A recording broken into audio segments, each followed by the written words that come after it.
서로 마주보며 했던 예배는 화면을 마주보며 하고 손으로 넘기던 성경은 손가락으로 넘기는 성경이 되었습니다.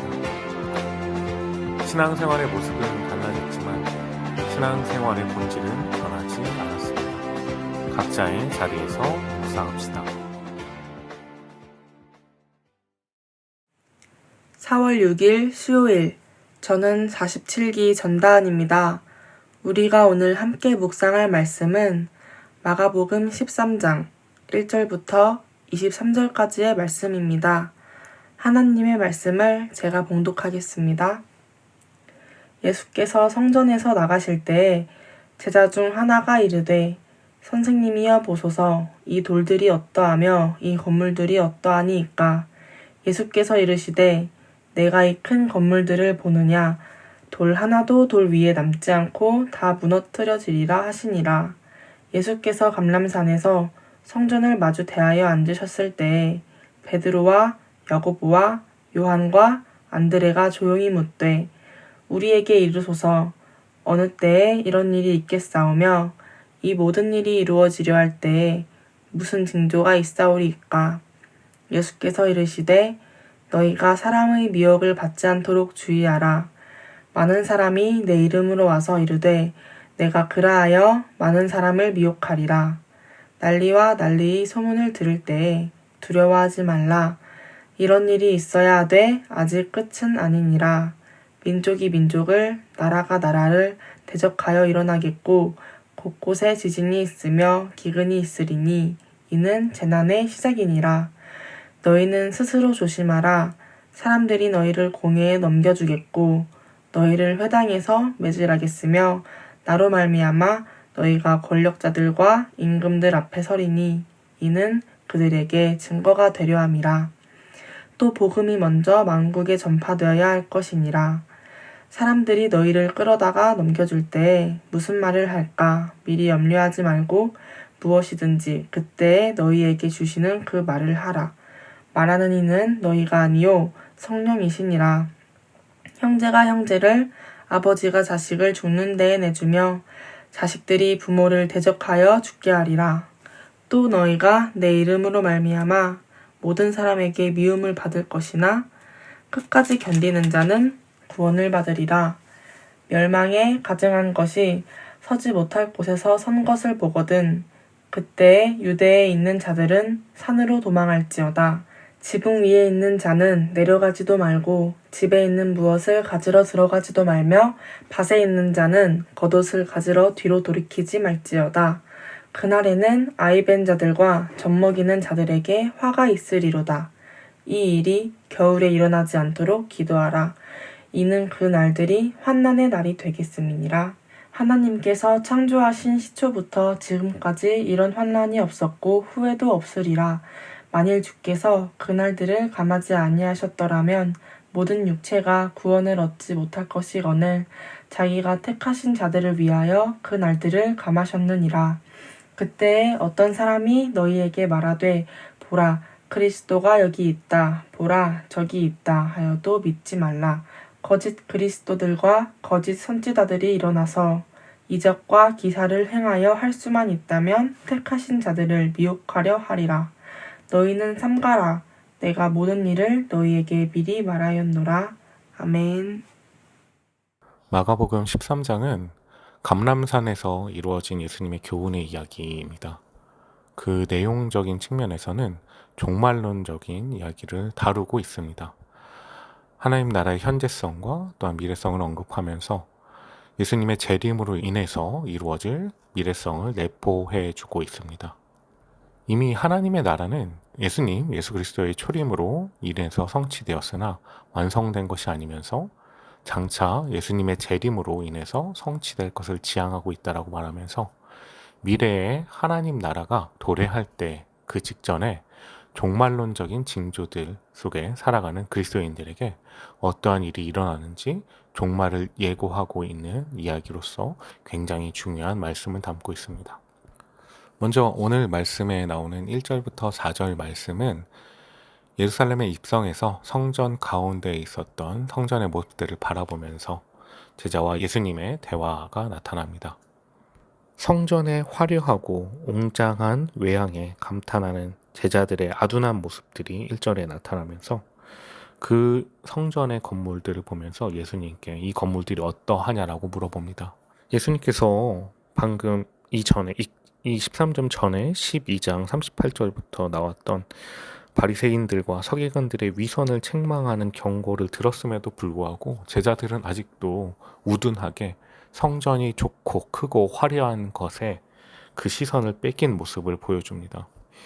우리도 우리의 예배, 우리가 드리는 우리의 성전, 우리의 교회 건물들이 외관이 화려하거나 좋고 웅장한 것, 많은 사람들이 모이는 것에 집중하면 안 되는 것입니다. 예수님께서는 2절에 분명하게 말씀하십니다. 돌 위에 돌 하나도 남지 않고 완전히 파멸시킬 것이라는 이야기를 합니다. 예수님께서는 성전의 정화에 대해서도 이야기했듯이 이런 성전의 화려한 건물적 그런 건물로서의 기능들이 폐지되고 예수님께서 죽으시고 부활하시는 것으로 새로 지어질 성전이시기 때문에 건물이나 웅장한 것, 화려한 것들에 집중하는 사람들을 향해서 이것들이 다 무너질 것이라고 이야기하셨습니다. 그래야 제자들이 종말의 때 재난이 일어날 때 어떠한 일들이 일어날 것인지에 대해서 3절부터 이야기하면서 예수님께서 그때 나타날 일들에 대해서 말씀을 주십니다. 먼저 거짓 교사들이 나타나서 많은 사람들에게 잘못된 믿음을, 잘못된 길을 준다라고 말해줍니다. 이단을 통해서 예수님과 멀어지게 하면서 성도들을 미혹하게 될 것이라고 이야기합니다. 그리고 더 나아가서 거짓 그리스도들이 나타나서 그들이 예수님의 길을 방해하고 신비한 능력이나 자신들이 가지고 있는 것들로 영향력을 미치면서 성도들을 미혹하게 될 것이라고 말해주고 있습니다. 그리고 배교자들이 나타납니다. 종말에 거짓 선지자들과 거짓 그리스도가 나타나면 교회 안에 배교자들이 일어나면서 교회 안에서 극심한 혼란이 일어날 것이라고 이야기합니다. 뿐만 아니라 정치적으로도 현상들이 일어나게 되는데 국가 간의 이권 다툼이 일어날 수 있고 사람들이 자기의 욕심을 채우기 위해서 이웃들과 친척들과 분쟁하며 투쟁하게 되고 국가들도 자신들의 이익을 위해서 갈등이 계속해서 일어날 것이다 라고 이야기합니다. 그리고 마지막 때에는 자연적인 현상 가운데서도 있어서 일이 일어나면서 지진들이 일어나거나 기근이 발생하거나 천체 가운데서도 문제가 일어날 수 있다. 재난의 현상이 나타날 수 있다라고 이야기합니다. 우리는 언제나 하나님의 위대한 구속의 경륜에 감사드리면서 날마다 영적으로 성숙해 가면서 우리가 신앙생활하기 힘들게 만들어지는 이 세상 속에서 이 상황 가운데서도 언제나 믿음을 끝까지 유지하며 모든 어려움들이 이미 예수님의 말씀을 통해서 쓰여져 있음을 바라보아야 됩니다. 예수님께서는 이러한 재난 가운데서 끝까지 예수님의 믿음을 지키는 자가 구원을 받을 것이라고 이야기하면서 제자들에게 인내를 요청합니다. 그리고 세상의 종말이 다가올수록 여러 가지 혼란과 무질서들, 재난 가운데서 예수님께서는 거짓 그리스도 그리고 거짓 선지자들의 출현에 경고를 해주십니다. 거짓 그리스도는 미혹하는 자, 거짓말하는 자, 그리고 하나님을 대적하는 사람들로서 이들이 나타나서 하나님의 성도들을 무너뜨린다라고 얘기합니다. 그들이 성경을 가지고 상반된 교리를 가리키면서 하나님의 말씀이 자기네들에게 있다라고 이야기하고 예수님의 그 복음의 진리를 부인하게 만든다라고 말합니다. 그리고 그들이 나타나서 계속해서 많은 사람들을 미혹하면서 하나님으로부터 멀어지게 만드는 시대가 나타난다라고 이야기합니다. 그리고 그것이 굉장히 큰 환란으로서 많은 그리스도인들을 어렵게 한다라고 이야기합니다. 사랑하는 여러분, 우리가 정말 진정한 성도로서 참다운 그리스도인으로서 정말 어떠한 이적이나 화려한 것들이나 멋진 것들을 추종하고 소망하고 바라보기보다는 이것이 하나님의 것인지 하나님 뜻인지 하나님 말씀인지 분별할 수 있어야 됩니다.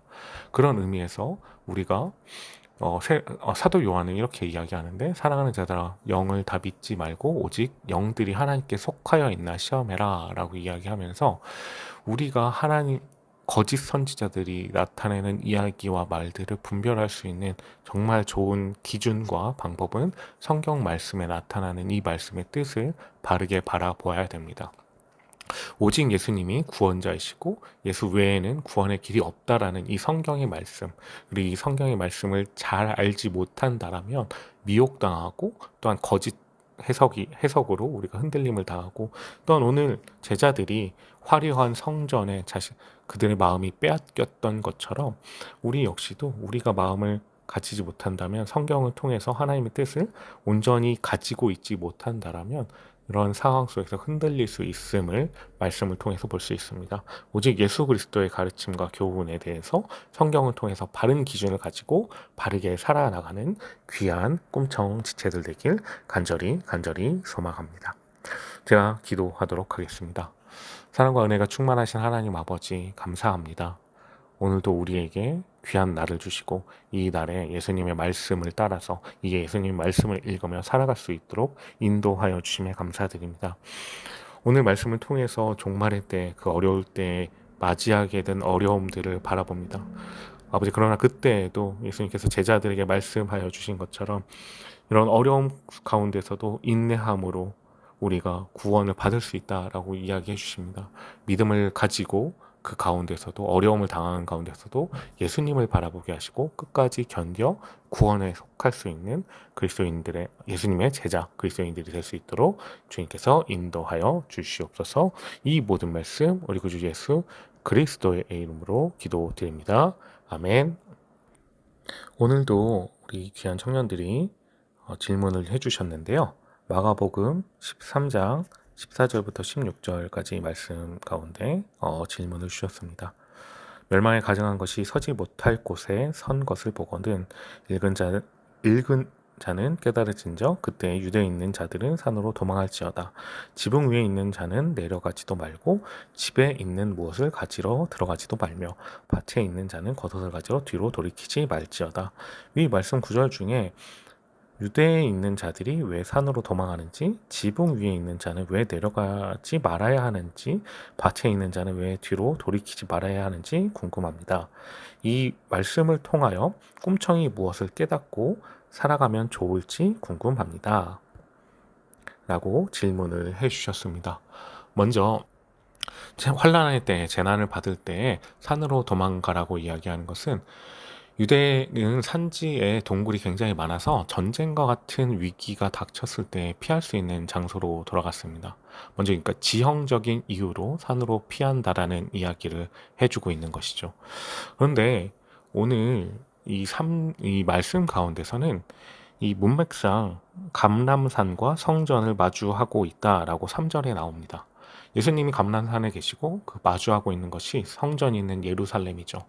그래서 사실 의미적인 것들을 바라봤을 때 이제는 더 이상 종말론적인 피난처로 예루살렘에 있는 성전이 기능을 하지 못하고 예수님이 계신 산이 귀한 피난처가, 새로운 피난처가, 하나님의 피난처가 된다라는 상징적인 의미도 담고 있습니다. 그리고 이어서 지붕에 있는 자는 내려가지도 말고 집에 있는 자는 무엇을 가지러 들어가지도 말고 밭에 있는 자는 겉옷을 가지러 뒤로 돌이키지 말라라고 이야기하는 것은 그 재난이나 하나님의 그 종말이 다시 나타났을 때 그 위급시에 대피를 할 수 있는 여유가 없다라는 겁니다. 이 예수님께서 말씀하고 있는 그 재난의 상황은 집에 들어가서 무언가를 가지러 들어갈 수 있는 여유가 없고, 내 겉옷이 밭에 있을 때 밭 끄트머리에 놓고 밭 밖에 놓고 일을 하는데 그 겉옷을 가지러 갈 수 있을 정도의 그 시간조차도 없을 굉장히 급박한 상황임을 말해주고 있습니다. 종말을 맞이하는 그 사람은 급박한 위기를 직면하여서 세상적인 것들이나 자기의 것들을 챙기지 말고 오직 생명을 유지하기에도 굉장히 시간이 부족하다라는 것, 종말의 급박함에 대한 이야기를 해주고 있습니다. 이 말씀들을 통해서 우리 청년들에게 어떠한 교훈을 줄 수 있을까? 어떠한 교훈을 받을 수 있을지에 대한 질문은, 예수님께서 다시 오시는 그 날이 언제 어떻게 임할지, 어떻게 급박하게 임할지 모른다라는 말입니다. 그래서 우리가 언제나 주님의 말씀을 따라서 살아나가야 된다는 겁니다. 어떤 사람들은 그냥 예수님께서 오시는 것, 예수님을 믿고 사는 것, 어떻게 될지 모르니까 좀 삶을 좀 살아나가다가 좀 나이가 먹고 이제 내가 죽을 때쯤 믿으면 좋겠다라고 이야기하는 사람들이 있습니다. 굉장히 어리석은 말인 것이죠. 예수님의 재림, 예수님께서 오심, 그리고 그 모든 것들이 일어날 때 어느 때가 되는지 모르고 문제는 그 급박한 상황 속에서 생명을 유지하기도 어렵다라고 이야기하는데 우리가 우리의 것들을 살아나가면서 그것들을 돌이켜 보기보다는 언제나 어느 때나 예수님께서 오실 것들에 대한 것들을 바라보면서 우리가 하나님의 말씀을 따라 하루하루 늘 충만하게 살아나가야 되는 것이 우리에게 중요한 것입니다.